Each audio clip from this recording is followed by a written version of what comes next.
Hey there, my friends.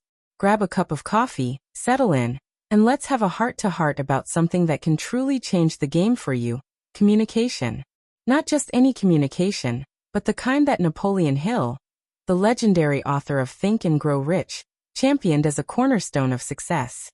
I'm so excited to share this with you because, let's be real, who doesn't want to climb to the top of their career, their relationships, or their personal goals? And guess what? The way you communicate can be your golden ticket. Today, we're diving deep into Napoleon Hill's principles of communication, tailored for us folks in our prime, middle-aged, full of wisdom, and ready to make things happen. This isn't about stuffy lectures or boring tips. This is about practical, uplifting, and downright fun ways to connect, persuade, and inspire. Ready? Let's do this. So why communication? Well, Napoleon Hill believed that success isn't just about what you know or even who you know. It's about how you express yourself and connect with others. He called it the art of selling yourself, but not in a sleazy used car salesman way.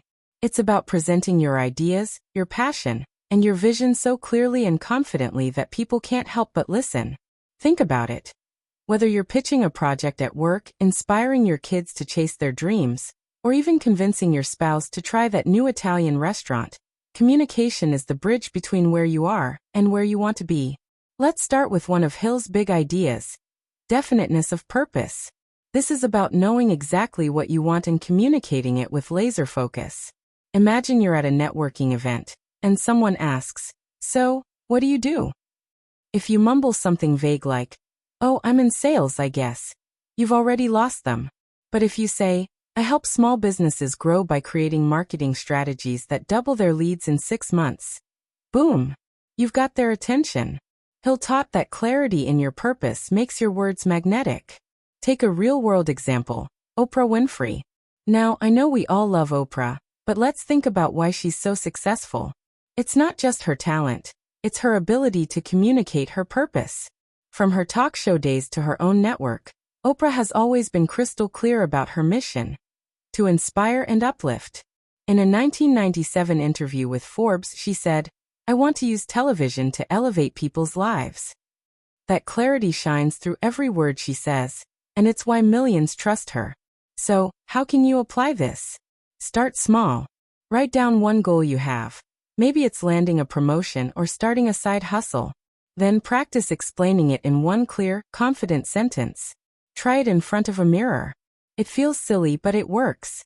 Now let's talk about enthusiasm. Hill was obsessed with this. He said, "Enthusiasm is the spark that ignites your communication." It's like adding a shot of espresso to your words.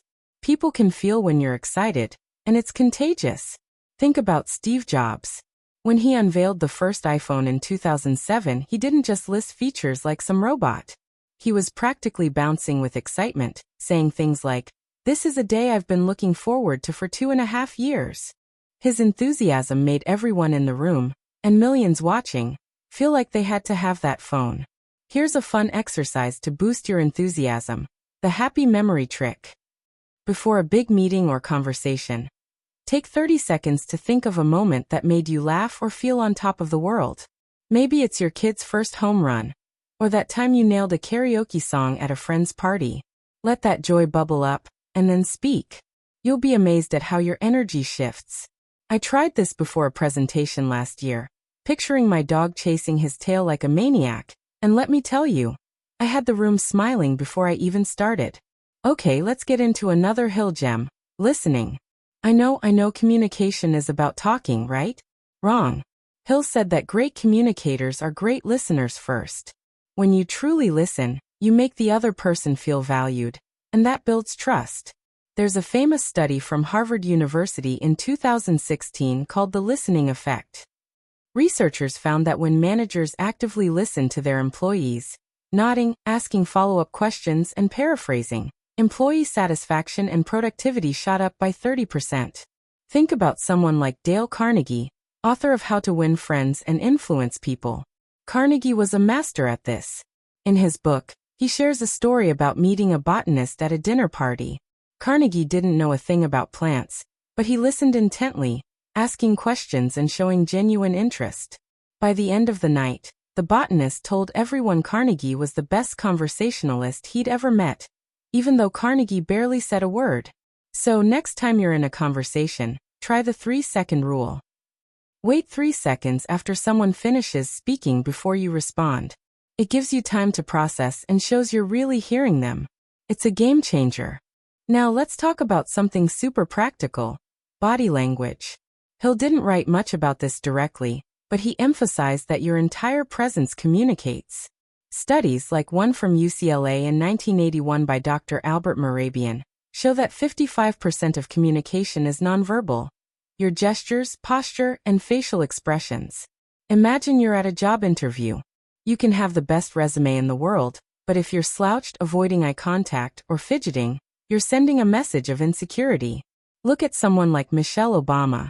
When she speaks, whether it's at a rally or on The Tonight Show, her posture is open, her smile is warm, and her gestures are natural. It makes you feel like she's talking right to you. Want to channel that? Practice the power pose.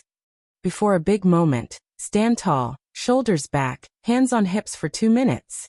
A 2010 study by Amy Cuddy at Harvard found that this boosts confidence and reduces stress hormones. I do this in the bathroom before every big meeting. Don't judge, it works. Let's shift gears to persuasion, because Hill was all about influencing others ethically. He called it winning people to your way of thinking. One of his tricks? Find common ground. Let's say you're trying to convince your boss to let you work from home 1 day a week. Instead of focusing on what you want, start with what they care about. Maybe it's productivity. You could say, "I've noticed I get my reports done faster at home because it's quieter. I think this could help me deliver even better results for the team." That's straight out of Hill's playbook. Align your goal with their interests. A great example is Richard Branson, the Virgin Group founder. In his autobiography, Losing My Virginity, he talks about pitching Virgin Atlantic to investors. Instead of begging for money, he focused on their shared dream of disrupting the airline industry. He'd say things like, "Don't you think travelers deserve better service and lower fares?" By finding common ground, he got them nodding along. Try this in your next tough conversation. Ask yourself, what does this person value? And weave that into your pitch. It's like conversational jujitsu. Okay, let's talk about storytelling, because this is where communication gets fun. Hill believed that stories are how we connect on a human level. When you share a story, you're not just giving facts. You're painting a picture that sticks in people's minds. There's science behind this. A 2014 study from Princeton University found that when someone tells a story, the listener's brain activity starts to mirror the storyteller's. It's like your brains sync up. Think about J.K. Rowling's 2008 Harvard commencement address. She didn't just talk about success. She shared raw, personal stories about her struggles as a single mom, writing Harry Potter in coffee shops. It was so vivid that you could feel her grit. You can do this too. Let's say you're leading a team meeting. Instead of saying, "We need to hit our sales target," share a quick story. "Last year, I worked with a client who was hesitant, but I took the time to understand their needs, and we closed a deal that changed their business. That's the kind of impact we can have this quarter." It's memorable and inspiring. Here's a quick tip. Use the STAR method for stories: situation, task, action, result. Describe the context, what you needed to do, what you did, and the outcome. Practice telling a story about a small win you've had, like solving a problem at work or helping a friend. Keep it short, under a minute, and try it out at your next social gathering. You'll see people lean in. Now let's tackle something we all face: handling tough conversations. Hill didn't shy away from this. He said that how you navigate conflict shows your true communication skills. Let's say a coworker keeps dropping the ball, and you need to address it. Instead of saying, "You're always late with your reports," which puts them on the defensive, try Hill's approach. Focus on the solution. You could say, "I've noticed the reports sometimes come in late, and it's making it tough for the team to stay on track. Can we figure out a way to streamline this?" It's firm but collaborative. A great example is Nelson Mandela. In his autobiography, Long Walk to Freedom, he describes negotiating with South Africa's government during tense times.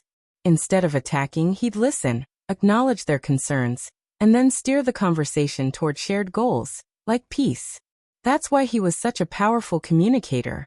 Next time you're in a heated moment, try the sandwich method. Start with something positive, address the issue, then end with encouragement. Like, "You're always so creative with your ideas. I've noticed you've been missing deadlines, which slows us down. I know you've got the skills to nail this. Let's work together to make it happen."